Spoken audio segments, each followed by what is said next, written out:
Buatlah diri ini tetap bersahaja dan sederhana, tapi tetap bersemangat untuk menggapai cita-cita. Assalamualaikum warahmatullahi wabarakatuh. Ahlan wa sahlan di channel Keluarga Bun Ai, keluarga yang bercita-cita selalu bersama sampai surga. Amin amin ya robbal alamin. Sebagai berumah tangga biasa, semua permasalahan yang ada di teman-teman itu juga pasti terjadi di Bun Ai. Mulai dari kesulitan mengatur keuangan, kesulitan mengatur keinginan anak-anak yang tidak sejalan dengan yang kita jadwalkan, itu semuanya juga ada di Bun Ai. Seperti contohnya mengatur keuangan ya, itu nggak mungkin jalannya lurus aja, dan nggak mungkin anak itu seperti komputer yang bisa kita setel kapan kita mau, kita on kapan kita oke, kita off kapan kita nggak oke. Nah anak tuh nggak kayak gitu. Nah kadang-kadang apa yang udah Bunda jadwalkan juga bertolak belakang dengan keinginan anak-anak. Nah itu yang harus kita ketahui seninya. Nah hidup hemat itu bukan berarti kita tidak menikmati masa kini, tapi kita menikmati masa kini juga tidak melupakan masa depan. Karena pastinya kita menginginkan hidup yang jauh lebih baik lagi khususnya untuk anak-anak. Nah ini alhamdulillah video di rumah lama itu masih tinggal satu karena handphonenya udah kehabisan memori. Ini tuh kadang Bunda suka lihat kalau lagi ngerasa insecure sama pencapaian diri.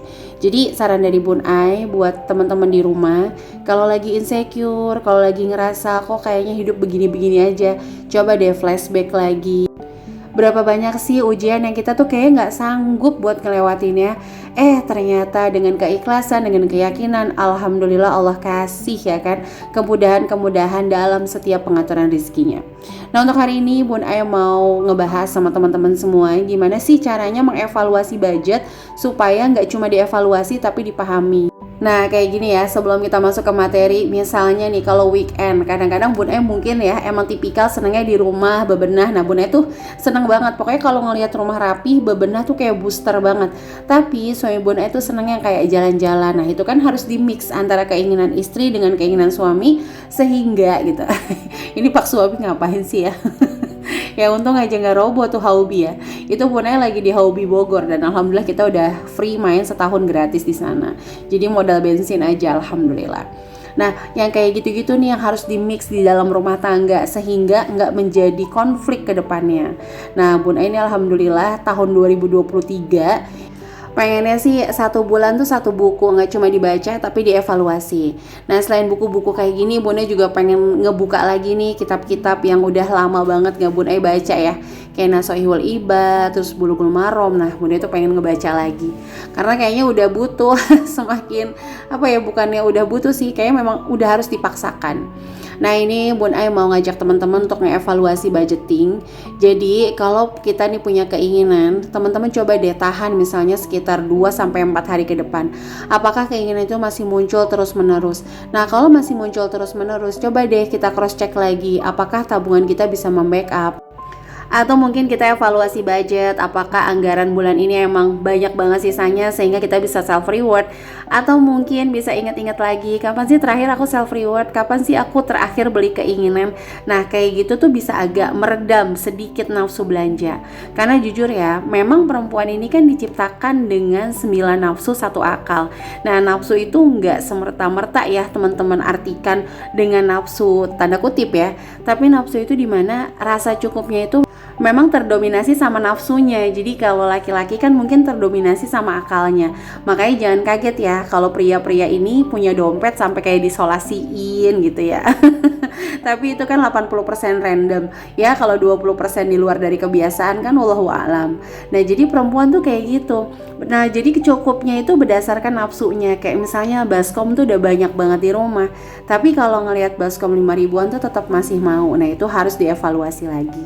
Nah sekarang kita ngomongin masalah evaluasi budget nih. Mohon maaf banget kalau videonya bisik-bisik ya, karena ini tuh khawatir banget Baby Agni tengah dubbing terus bangun. Bismillah ya teman-teman. Jadi kita mengevaluasi budget lagi. banyak yang DM ke Bun Ai, gimana sih caranya sebenarnya kita mengevaluasi budget. Nah misalnya contoh teman-teman tuh bikin budget actual saldo, ya ini misalnya budget untuk belanja bulanan 800.000 terus dibelanjain 700.000, berarti masih sisa 100.000. Oke, berarti itu aman. Nah pertanyaan Bun Ai, coba deh kita mengevaluasi setiap bulan, kira-kira dalam 3 bulan terakhir budget mana sih yang selalu minus. Kalau memang budget di situ minus terus menerus, itu pilihannya cuma 2. Apakah kita mau membedah lagi budget tersebut dengan memilah-milih yang mana keinginan pokok, yang mana kebutuhan pokok, yang mana keinginan masih bisa disubstitusi. Nah itu kita pilih-pilih. Jadi kalau dalam 3 bulan terakhir di anggaran itu tuh selalu sakit terus-menerus alias minus terus-menerus, itu berarti anggarannya harus dirubah. Nah itu yang harus dipahami. Nanti kita bakal belajar kenapa sih kita mengevaluasinya sampai sebegitu, fungsinya untuk apa, nanti kita bakal bahas. Nah evaluasinya dengan cara menukar nih anggaran yang selalu surplus. Dan kita tuh melihat apakah yang surplus ini kebutuhan atau keinginan. Syukur-syukur nih yang surplus itu kebutuhan. Jadi kita bisa nuker antara kebutuhan sama kebutuhan. Berarti kebutuhannya masih dalam range tersebut. Misalnya sebagai contoh, belanja bulanan 700, belanja sayuran 800. Berarti untuk kebutuhan rumah 1,5 juta. Jadi masih bisa tukar-tukar. Tapi kalau minusnya di bulanan, minusnya di sayuran, nah berarti untuk kebutuhannya ini nggak cukup 1,5 juta. Nanti akan berefek, mohon maaf belibet ya Bun Ai. Berefek sama apa? Berefek itu sama perhitungan si dana darurat. Mungkin bagi teman-teman yang gak suka sama perhitungan, yang gak suka sama target, ini terkesan seolah-olah ribet. Tapi kalau sudah terbiasa, itu bakal ngebantu banget loh. Jadi setiap perjalanannya itu selalu tahu mana sih batasannya gitu ya. Nah sebagai contoh aja dulu ya, ini Bun Ai bulan ini Januari ya, malah Desember kemarin akhir tahun tuh masih banyak spend money-nya, tapi bulan ini tuh kayak over banget, banyak tiba-tiba kebutuhan yang Bun Ai nggak bisa prediksi. Akhirnya di tanggal 15 itu Bun Ai pikir ya udah kita rombak lagi anggarannya dengan merubah dari yang metode bulanan menjadi metode mingguan atau metode secukupnya. Maksudnya kayak gimana nih teman-teman? Jadi Bun Ai ngeluarin semua yang komposisinya kebutuhan, baik belanja sayuran, belanja bulanan, itu Bun Ai jadiin satu. Nah, metode secukupnya ini adalah dimana Bun Ai ngambil lembar per lembar. Nah, Bun Ai targetin diri sendiri. Pokoknya ini harus cukup nih 3 hari. Pokoknya ini harus cukup nih misalnya 1 minggu atau misalnya 2 hari. Nah, itu jadi metode secukupnya, lembar per lembar. Nah sekali lagi teman-teman, metode secukupnya ini hanya menggabungkan unsur kebutuhan. Waduh, udah kayak kerasakti gak tuh ya, menggabungkan unsur tanah dan bumi lagi ngelawan siluman, bener gak tuh? Jadi yang digabungkan itu hanya unsur kebutuhan. Tapi kalau unsur yang bukan sifatnya kebutuhan tapi kewajiban kayak transport suami, dana tak terduga, nah itu Bun Ai gak gabungin. Kenapa? Supaya tidak membias alam bawah sadarnya. Ya jadi Bun Ai mengadaptif diri sendiri gitu bahwa oke, ini sisanya cuma sekian loh, gimana caranya nih kamu supaya cukup, tetap cukup gitu ya, sekian. Jadi mengadaptif, nah itulah yang harus kita lakukan. Nah selanjutnya kita mengevaluasi budget dengan apa? Melihat pada anggaran yang terjadi banyak impulsif atau beli-beli dadakan. Apakah dari dana tak terduga, terus teman-teman ternyata belanja tak terduganya tuh sampai 50%-nya sampai 60%-nya nih, itu benar-benar harus direview. Nah, fungsi dari mengevaluasi budget ini adalah kita mengetahui sebenarnya dana darurat kita berapa sih? Apakah sejauh ini kita berpikir dana darurat kita untuk bertahan hidup tuh besar banget? Padahal tuh enggak, padahal sedikit aja tuh cukup. Contoh ya, Bun Ai pernah nonton gitu ya podcastnya Denny Sumargo sama Willy Salim. Nah mereka tuh penghasilannya luar biasa, tapi mereka tahu kebutuhan setiap bulan cukup gitu, 5 juta, 4,5 juta ternyata cukup. Berarti kan dana daruratnya mereka sebenarnya nggak sebanyak yang kita pikirin kalau lagi konten-konten borong-borong ya si Willy Salim. Nah disitulah kita tuh fungsi mengevaluasi seperti itu. Jadi kita tahu betul berapa sih sebenarnya yang aku butuhin dalam 1 bulan. Nah kayak gitu ya. Nah ini selanjutnya biasanya Bun Ai itu punya challenge bulanan. Jadi setelah membuat anggaran itu Bun Ai bakal bikin kayak 10.000, 15.000. Nah ini metodenya bakal di awal Bun Ai curi dulu dari anggaran yang udah dibuat.